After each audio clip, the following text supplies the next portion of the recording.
चलिए बुलेटिन में बात करेंगे ब्लैक मनी के कारनामे की। जी हां, जरा सोचिए, भारत में जितने लोग टैक्स देते हैं उससे ज्यादा कारें हर साल बिक रही हैं। हर साल देश में 25 लाख कारें बिकती हैं और सिर्फ 24 लाख करदाता ऐसे हैं जिनकी कमाई 10 लाख रुपए से ज्यादा है। हर साल देश में 35,000 लग्जरी कारें बिकती हैं। दूसरी खबर यह है कि नोटबंदी के बाद ये लग्जरी कारें और तेजी से बिकी हैं। लेकिन इनकम टैक्स डिपार्टमेंट ने नोटबंदी के बाद कार खरीदारों पर अपनी नजर थोड़ी टेढ़ी कर ली है।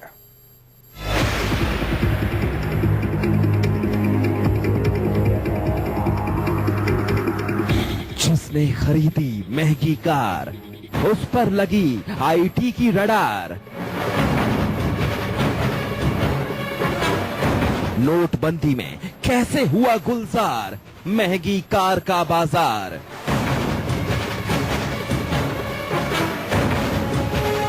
ब्लैक मनी का कारनामा।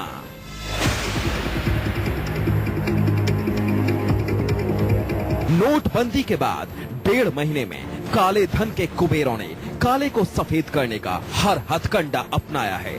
काला पैसा ठिकाना लगाने के लिए बिना जरूरत भी लग्जरी चीजें खरीदी गईं। मंदा पड़ा लग्जरी कार का धंधा अचानक चमकने लगा। साल के आखिरी महीनों में बिना किसी सेल के देश में दनादन कारें बिकने लगीं। लेकिन अचानक कार शोरूमों में बड़ी भीड़ के पीछे सरकार ने अपने जासूस लगा दिए हैं। नोटबंदी के बाद कार खरीदने वालों पर आयकर विभाग की नजर टेढ़ी है।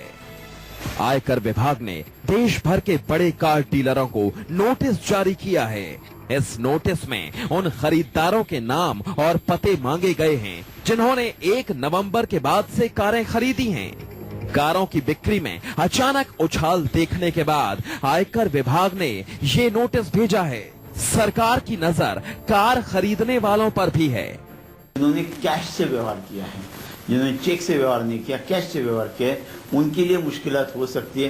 क्योंकि अगर कैश से व्यवहार किया तो ये कैश क्यों दी, ये सवाल पैदा होता है। अगर कैश दी है तो कितने सालों से ये कैश आपके पास थी, ये कैश आपके पास कहां से आई, और आपने चेक देने के बजाय आपने कैश देना क्यों पसंद किया, इसका विवरण, इसका स्पष्टीकरण आपको देना पड़ेगा। खबर ये भी है, आयकर विभाग कार खरीदने वाले ग्राहकों की लिस्ट जांचने के बाद कार खरीदने वालों को भी 1 से 15 जनवरी के बीच नोटिस जारी करेगा।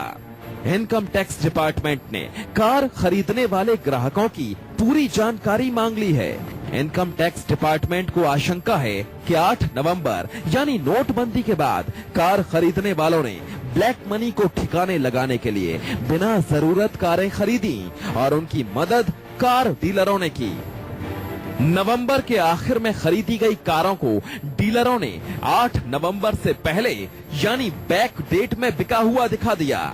नोटिस मिलने के बाद ऑटो डीलरों ने आयकर विभाग को मांगी गई जानकारियां देना भी शुरू कर दिया है। कुछ नोटिस भेजे गए हैं इनकम टैक्स की तरफ से तमाम कार डीलर्स को।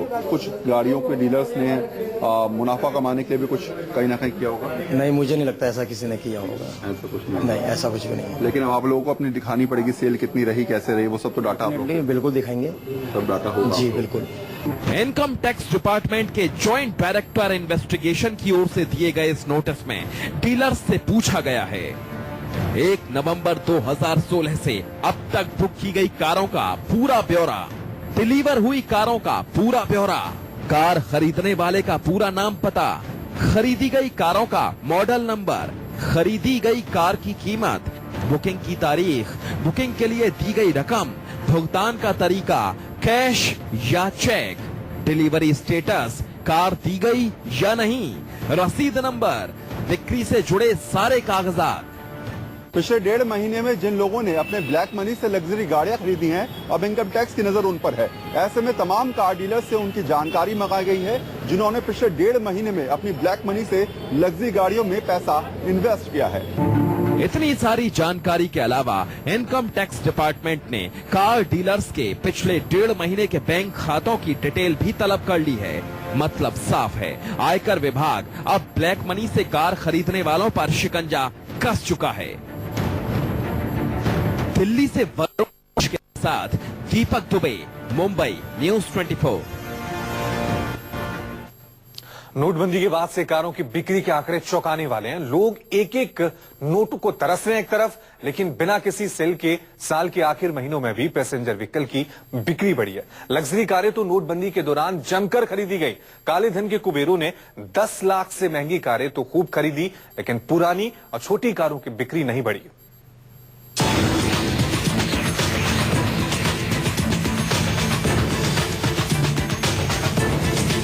इनकम टैक्स के इस नोटिस के बाद देश के ज्यादातर कार शोरूमों में हड़कंप है।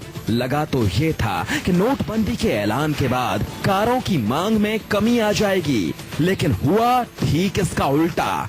नोटबंदी, बढ़ती महंगाई और तेल की दिन बरोज बढ़ती कीमतों से जो कार बाजार मंदी के दौर से गुजर रहा था, वहां नोटबंदी के बाद 10 लाख से ज्यादा महंगी कारों की सेल 30% तक बढ़ गई।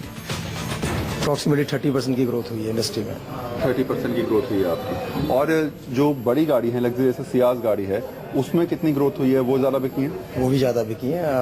नॉर्मल जो नंबर्स हम लोग बेचते हैं आउटलेट से 30 से 35 बेचते हैं, वो भी इंक्रीज हुए हैं। मतलब 50 के आसपास टच करेंगे हम लोग सियाज भी इस मंथ। हैरत की बात यह है कि नोटबंदी के बाद पर्सनल लोन, हाउसिंग लोन और ऑटोमोबाइल लोन की डिमांड में भारी कमी आई है। बैंकों में सिर्फ रुपया जमा हो रहा है, लेकिन लोन लेने कोई नहीं आ रहा। ऐसे में महंगी कारों की बिक्री अचानक बढ़ने से साफ है कि इनमें से ज्यादातर कारें कैश ली गई।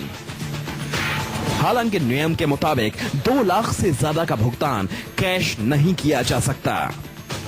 दिसंबर तक की डेट जो सरकार ने मांगी है, बहुत अच्छा किया है, क्योंकि कैश में गाड़ी खरीदना तो कानून के खिलाफ ही है। अगर आपने उसे अपनी आय में घोषित नहीं किया है, तो अगर आय में घोषित किया फिर कोई परेशानी नहीं है।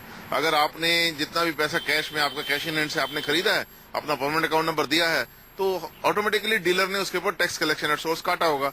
तो मेरे को उसमें कोई विवाद नहीं लगता। नोटबंदी के ऐलान के बाद जिसने भी कार खरीदी और अगर इसका भुगतान थर्ड पार्टी चेक से किया गया, तो वही कार अब उसके लिए परेशानी का सबब बन सकती है। इनकम टैक्स डिपार्टमेंट ने थर्ड पार्टी चेक से कार खरीदने वालों का पूरा ब्यौरा भी ऑटोमोबाइल शोरूम से मांगा है। कुछ लग्जरी कार शोरूम संचालकों ने जो ब्यौरा दिया, उसमें खास तौर पर 10 लाख से ज्यादा महंगी कार खरीदने वालों के थर्ड पार्टी पेमेंट पाए गए हैं। एसयूवी और लग्जरी कारों को खरीदने के कई मामलों में थर्ड पार्टी चेक का इस्तेमाल हुआ। ऐसे में चेक जारी करने वालों के खातों की भी जांच शुरू हो गई है। नोटबंदी के बाद ऐसे कई लोग आए आपके पास जो ब्लैक मनी का इस्तेमाल वाइट में करना चाहते थे, उसके लिए वो कार खरीदना चाहते थे। हाँ, एक्चुअली जब नोटबंदी हुई थी उसके नेक्स्ट वीक में बहुत सारे हमारे पास ऐसे ऑफर्स आए थे कि जो भी गाड़ियाँ थी तो समझो एक्स्ट्रा पैसे देने के लिए भी वो तैयार थे। हालांकि लग्जरी कारों की कीमतों में हुई तेजी के पीछे एक वजह ये भी हो सकती है कि हुंडई, टाटा मोटर्स, निसान और रेनो जैसी कंपनियों ने दिसंबर की शुरुआत में ही घोषणा कर दी थी कि कच्चे माल की बढ़ी हुई कीमतों की वजह से जनवरी 2017 से उनकी कारों के दाम बढ़ जाएंगे। ऐसी घोषणाओं से आमतौर पर कंपनियों को फायदा होता है। कार खरीदने का मन बना रहे लोग कारों के महंगे होने से पहले उसे खरीदने की कोशिश करते हैं, लेकिन इस बार नोटबंदी की वजह से लोगों की हालत पस्त थी। ऐसे में छोटी कारों की बिक्री घट गई। पुरानी कारों को तो लोगों ने बिल्कुल नहीं खरीदा। 8 तारीख के बाद से काम 90% कम हो गया। जो काम 10 गाड़ियां बिकती थी, आज के डेट में 1 या 2 गाड़ियों की सेल रह गई है। कार लाइन बहुत बैडली हिट हुआ है इसकी वजह से। पुरानी कारों की बिक्री में 80 से 90% की कमी आ गई। यानी सेकंड हैंड और छोटी कार सिर्फ उन ग्राहकों ने खरीदी जिन्हें सच में उसकी जरूरत थी। लेकिन लग्जरी सेगमेंट की कारों की अचानक बड़ी बिक्री के पीछे ब्लैक मनी को खपाने का बड़ा खेल हुआ।